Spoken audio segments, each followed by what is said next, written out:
Este é o Bang News, o seu jornal do mundo do tiro. Eu sou o Thiago Almeida, eu sou atleta, instrutor de tiro, especialista em balística. E no programa de hoje, duas notícias que estão na boca do povo essa semana.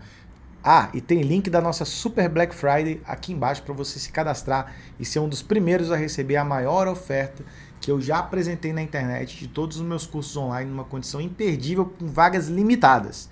Então não perca tempo, entra no link aqui embaixo.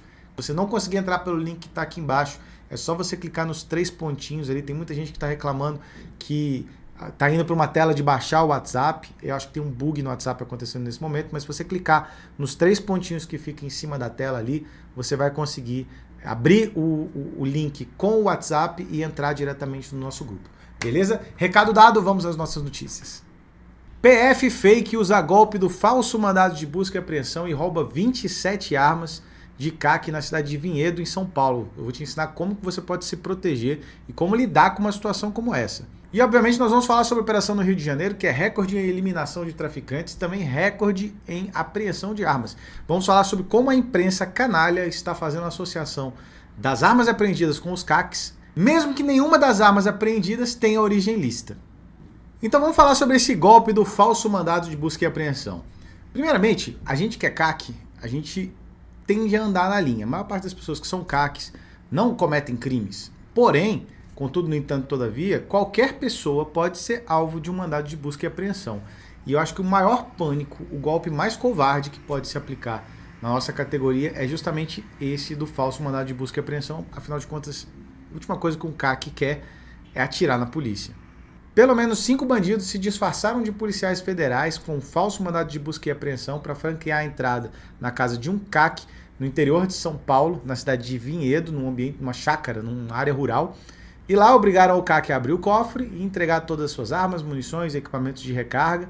Abasteceu um pequeno caminhão, levou o cara e abandonou ele numa estrada. Foi quando ele finalmente percebeu que tinha sido vítima de um roubo.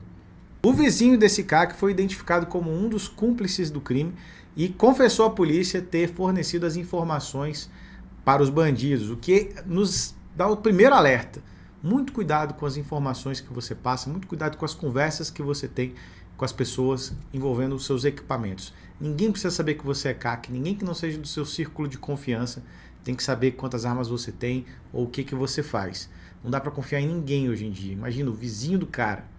Eu conversei com vários amigos meus que são policiais e trabalham com cumprimento de mandado de busca e apreensão, mandado de prisão, e eu identifiquei vários elementos que podem nos servir como lição para como lidar com uma situação como essa. Afinal de contas, mesmo que você tenha sua consciência tranquila, que você não pratica crime, você pode eventualmente ser inserido no inquérito ou responder alguma coisa sendo inocente. Isso é a coisa mais comum do mundo e acontece com muita frequência. Então vamos lá. Geralmente, mandados de busca e apreensão em cidades grandes são cumpridas com a devida identificação, viatura, rotolite, para que absolutamente ninguém tenha dúvida sobre a identidade dos policiais. E se acontecesse isso com você, como que você lidaria com essa situação? Eu já adianto para você, eu rodaria o meu plano de defesa residencial. E aí fica a primeira lição. Se você não tem um plano, você está planejando falhar. Então vai uma amostra grátis do que a gente faz lá no nosso curso Protocolo Sabre, Defesa Residencial. Construa um plano de defesa residencial e contemple nesse plano a possibilidade de você sofrer um mandado de busca e apreensão, ter que receber a polícia na sua casa, ou como se defender desse golpe que vai estar ficando cada vez mais normal, do falso mandado de busca e apreensão. Então o que eu faria? Eu rodaria meu plano de defesa residencial. Minha família vai para a área segura, para o quarto do pânico, tá todo mundo trancado ali. Tenha uma arma de defesa, tenha circuito de TV para que você consiga ver quem está fora da sua casa, que tipo de perfil é esse, se estão parametrizados, se estão devidamente identificados. No caso de Vinhedo, cara, são carros comuns, cada um vestido de um jeito, tinha um camarada até com uma jaqueta camuflada. Eu não cairia jamais nesse tipo de golpe. Então, de cara, a primeira coisa que eu faria é colocar minha família em segurança e ligar 190. E de preferência, se você tiver uma forma de se comunicar com quem está fora da sua casa, se comunique e informe que você já acionou a polícia militar, que você não vai empreender resistência contra a polícia, mas que você está com medo, você não acredita que eles são policiais de verdade, você não está devendo nada, e deixe eles fazerem o trabalho deles. Se for polícia de verdade, eles vão cumprir a ordem judicial.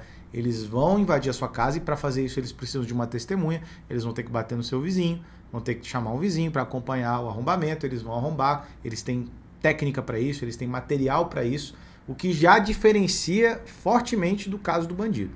Tá? Muito provavelmente, se você não franquear a entrada e for bandido, ele deve desistir da ação criminosa, até porque ele está se apresentando como policial, porque ele não quer alarde, ele não quer fazer barulho, ele não quer acordar os vizinhos, ele quer que você franqueie a entrada dele para que ele te ganhe na malandragem. Se ele quisesse chutar a sua porta e arrombar a sua porta, ele faria isso, concorda comigo? Ele só está se maquiando, se fantasiando de policial, porque ele quer mais facilidade na ação criminosa. Então, se você não franquear a entrada, eles dificilmente vão partir para uma ação mais enérgica, tá? E ainda que eles arrombem a sua porta, a sua família já está em segurança, a polícia já está a caminho. Então você vai tentar ganhar tempo, retardando a abertura do seu cofre, do seu acervo, e no pior dos casos você perde o patrimônio, mas não perde a vida. Como eu falei, essa é a situação mais delicada que existe, é por isso que todo CAC precisa investir na segurança da sua casa, precisa ter um contato de um bom advogado, precisa conhecer as leis e os seus direitos. E a polícia precisa ter consciência e bom senso na hora de cumprir um mandado de busca e apreensão que possa eventualmente envolver um CAC. Então é importante que a polícia tenha essa consciência de oferecer para o cidadão todos os elementos necessários para a correta identificação daquela ação policial.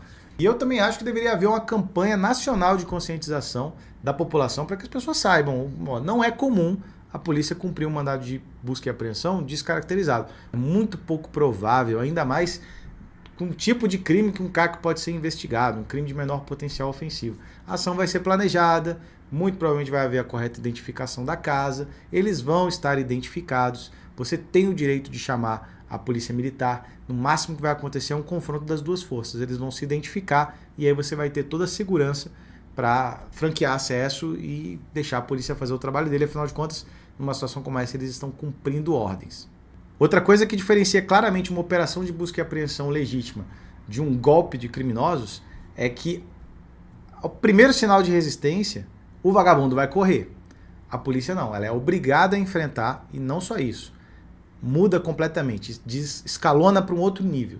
A polícia já não vai mais estar tão engajada na preservação da vida de quem está lá dentro. Ela passa a ser considerada uma ameaça, um alvo hostil e vai ser empregado força letal contra você e a sua família. Então, muita calma nessa hora. Eu vejo a galera falando assim, se acontecer comigo, eu meto bala, pergunto depois. Muito cuidado com isso. Você pode morrer por causa de uma bobagem dessas.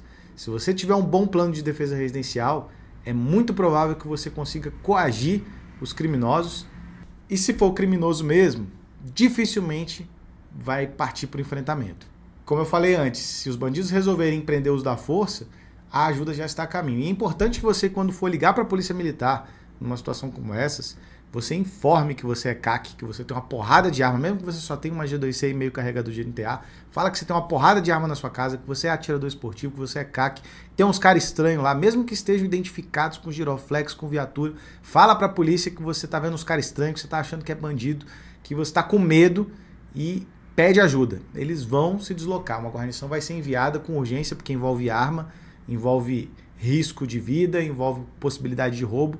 Então, no máximo, no mínimo as forças vão se comunicar e você vai ter a ciência do que de fato está acontecendo ali, se é bandido ou se não é bandido. Dito isso, vamos para o nosso próximo tema. Vamos falar sobre o caso do Rio de Janeiro. Então, esta semana foi deflagrada a Operação Vítimas dos Usuários. Esse é o nome que eu acho que deveria ter sido dado para essa operação. Não me importa qual é o nome que foi dado, eu nem sei qual é o nome. Deveria ter sido Operação Vítimas dos Usuários. E a polícia perdeu uma grande oportunidade de fazer uma média ainda maior com a população. Tem apoio amplo e restrito a essa operação. Não tem ninguém decente que está condenando os policiais. Só a esquerdista mesmo, que está com dó de vagabundo. A polícia fez uma ação perfeita. Quase nenhum efeito colateral, se é que teve algum efeito colateral. Eles conseguiram empurrar os bandidos para a mata e lá, como eles empreenderam resistência, eles conseguiram fazer a eliminação de vários deles. Dezenas de outros foram presos, mais de 100 pessoas foram presas, mais de 100 traficantes perderam não estão mais entre nós. E no momento que eu estou gravando esse vídeo, mais de 100 fuzis já foram apreendidos, o que é um dos recordes de apreensão. Nunca se apreendeu tanto fuzil de uma vez só em uma operação policial no Rio de Janeiro. É um baita de um baque em cima do crime organizado. Mas a imprensa, a nossa querida imprensa, já está dando bote. Apesar de nenhuma dessas armas ter origem ilícita e já ter sido, inclusive, divulgado em coletivas e em vídeos feitos pelos próprios policiais e pelos delegados, algumas das armas já foram identificadas. Elas têm como origem principalmente Rússia e China, muitos AK-47, fuzil G3 alemão com regime de fogo automático, armas padrão AR-15, que eles estão chamando de cop fake, eu nunca tinha ouvido falar esse nome antes, mas são rifles falsificados, que basicamente o que são? São rifles montados. Nos Estados Unidos eles chamam isso de ghost guns. Então aqui no Brasil a Polícia Federal já desmantelou algumas fábricas clandestinas de armamento. O que eles faziam? Eles conseguiam usinar os receivers, né? o receptáculo inferior e o receptáculo superior, e importavam peças para montar os rifles aqui no Brasil, muitas vezes dos Estados Unidos. Então trazia cano, que é mais difícil de fabricar, trazia gatilho, trazia ferrolho e fabricava o resto dos componentes aqui no Brasil, que é mais fácil de fazer usinagem, às vezes até adaptando peças de arma de pressão, a peça de airsoft, peças de outros rifles. Então as armas têm poder de fogo, porque é um cano de verdade, é um ferrolho de verdade, numa carcaça adaptada, numa carcaça de arma de pressão adaptada, ou até num receiver legitimamente usinado aqui no Brasil. Então são armas normais, têm poder de fogo comum, funcionam normalmente, têm poder letal, mas não são rifles originais, não são rifles de fabricação legítima. É a famosa fabricação caseira que está ficando cada vez mais profissionalizada aqui no Brasil. Os bandidos agora têm as suas próprias fábricas de armas. Muita arma desviada do Paraguai, armas das Forças Armadas venezuelanas, armas das Forças Armadas da Argentina, do Peru, da Colômbia. Tudo isso já foi identificado pela polícia, tá? Não estou inventando aqui não. E mesmo assim, a imprensa vem acusando o governo anterior, os CACs, de estarem desviando armas para criminosos, mesmo sem nenhuma evidência. Não tem nenhuma arma até agora que eles encontraram e falaram: essa daqui veio de um CAC, e foi um CAC que vendeu. A única coisa que existe que está muito estranha, inclusive, na minha opinião, vou falar um pouco sobre isso, eles encontraram uma planilha onde um empresário, dono de clube de tiro, chamado Eduardo Bazano, que estava sendo acusado de estar fornecendo armas e munições para o Comando Vermelho desde maio desse ano. Acho que ele foi preso em maio desse ano, ou pelo menos sofreu uma busca e apreensão, está sendo investigado. Eu não conheço Eduardo Bazano, mas eu conheço pessoas que o conheceram e foi difícil acreditar. Essas pessoas não têm tanta certeza assim de que de fato Eduardo Bazano tem uma vida dupla. Uma planilha foi encontrada nessa operação na favela no Rio de Janeiro, revelando que em apenas um mês o Comando Vermelho gastou mais de 5 milhões de reais com armas e munições. E nessa planilha está lá o nome do Eduardo Bazano, está o nome Bazano. Embora seja muito estranho, porque você vê lá gordo, gordão, careca, Mac, não sei o que, cada um tem um apelido. O único que está com o nome de verdade na planilha é o tal do Bazano. Eu já acho isso extremamente estranho. O tal do Bazano, né, que eu não sei se é o Eduardo Bazano, se é outro Bazano, se é um apelido de alguém, esse cara de fato estava numa planilha fornecendo munição.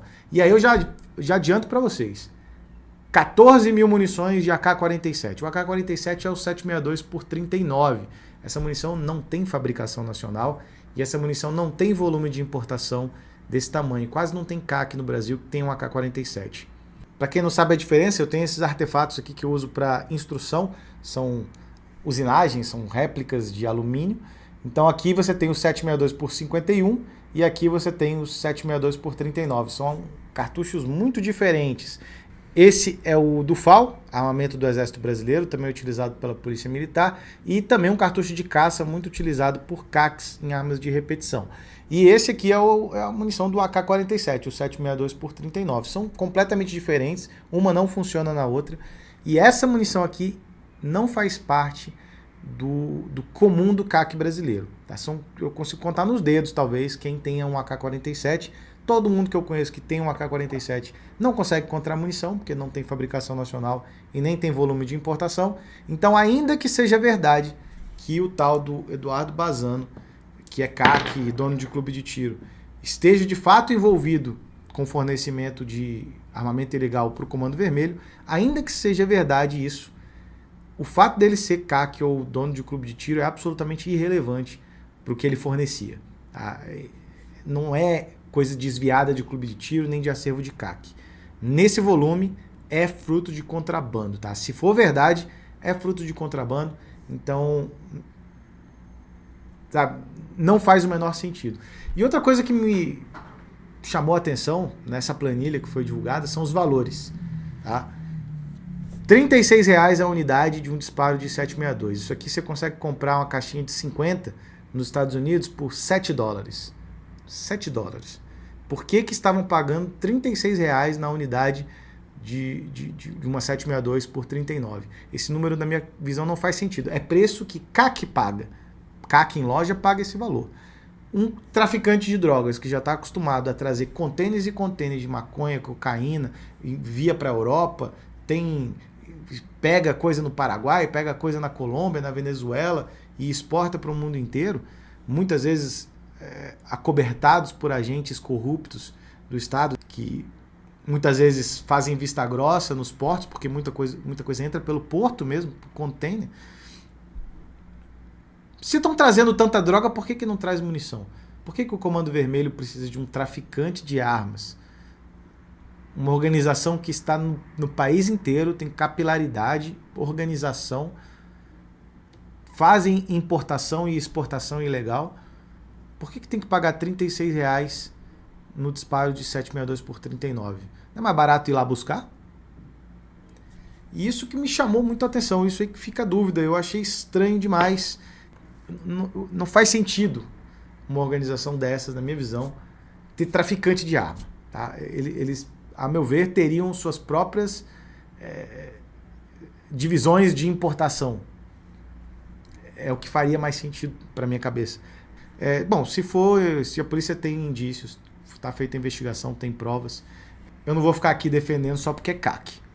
Mas eu também não engulo conversa de jornal. Tudo que eles falam, a maior parte das vezes, é simplesmente mentira. Basta ver essa associação de armas de CACs com o Comando Vermelho, sendo que nenhuma arma apreendida, das 100 e tantos fuzis apreendidos, nenhuma arma apreendida tem origem com CAC. Todas têm origem, a polícia já está identificando uma a uma. E elas todas têm origem clandestina. Tá? Isso é o óbvio. CAC não passa arma para bandido. Foi feito o recadastramento no início do governo Lula. Os CACs foram obrigados a levar suas armas de uso restrito para apresentação física na Polícia Federal e 99,7% das armas foram recadastradas. Não existe arma desviada para o crime. O CAC não é problema de segurança pública. É assustador que em pleno 2025 essa narrativa ainda venha sendo empurrada por esses microfones contratados pelo governo federal. É uma vergonha. Então, dito isso, esse foi o nosso programa de hoje. Espero que tenha gostado desse formato. Vamos sempre tentar trazer uma ou duas notícias a partir de agora para o nosso Bang News. Talvez eu solte mais Bang News com mais frequência, mas falando de uma notícia só. Vou deixar aqui embaixo nos comentários o espaço para que você possa dar a sua opinião. Espero que tenham gostado do programa. Eu sou o Thiago Almeida e a gente se vê no nosso próximo vídeo.